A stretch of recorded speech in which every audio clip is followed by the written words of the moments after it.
La ville de Saint-Denis vous présente Dionicité Actu.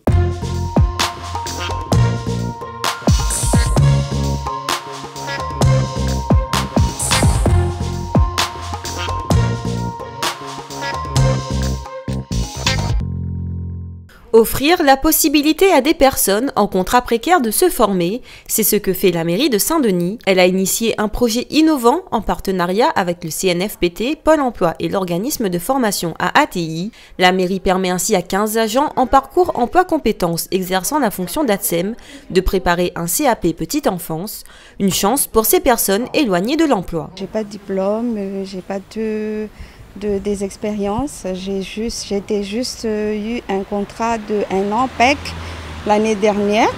Et là, j'ai eu de la chance de renouvellement. Et en plus, cette formation, et ça me permet d'avancer et de réaliser mes rêves. Déjà, nous retournons sur le banc de l'école. Apprendre à nous à développer plus nos bonnes compétences, nos expériences. Et ça permet à moi de travailler aussi dans les crèches, que j'ai jamais eu la chance de partager mon savoir-faire, et là, ça fait.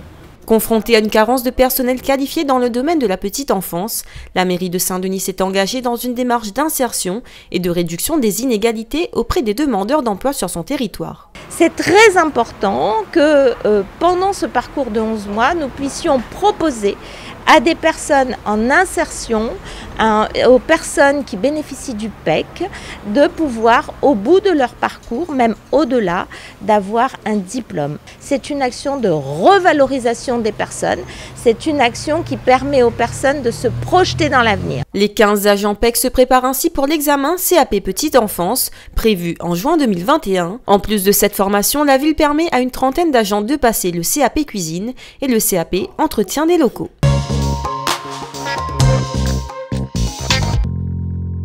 Saint-Denis poursuit sa vigilance face à la Covid. Mardi dernier, elle menait une nouvelle action de dépistage en partenariat avec Réunilab et l'ARS. Dès 8 h, les équipes étaient installées sur le parking de Château-Morange pour tester la population. Plus pour me rassurer, dans le sens où je vois les gens beaucoup stressés et tout autour de moi. Donc je me suis dit, comme il y a un dépistage gratuit avec la ville de Saint-Denis, autant tenter. Et je souhaite que tout le monde le fasse. Parce que je vois que les gens stressent énormément et voilà, au lieu de stresser, faites-le. Cette action de dépistage gratuit intervient en complément d'un travail d'hyperproximité mené par des associations de quartier. En plus de d'accompagner l'ARS sur les centres de dépistage, nous avons mis encore une autre mesure qui est dans l'hyperproximité. Nous passons maintenant dans une nouvelle dimension. Nous allons faire de la pédagogie auprès de la population.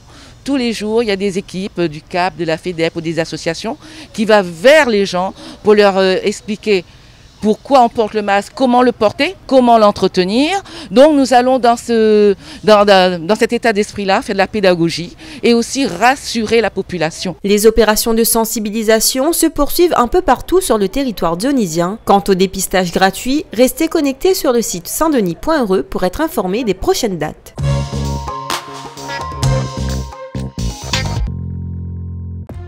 Comme toutes les fins de semaine, retrouvez le flash dionysien sur le Facebook Saint-Denis de la Réunion officiel. On vous emmène chaque semaine sur le terrain pour rencontrer les habitants et pour mieux connaître l'actualité de la ville.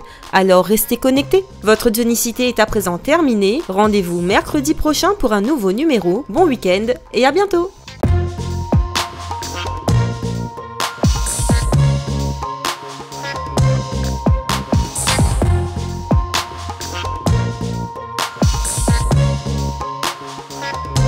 La ville de Saint-Denis vous a présenté Dionicité Actu.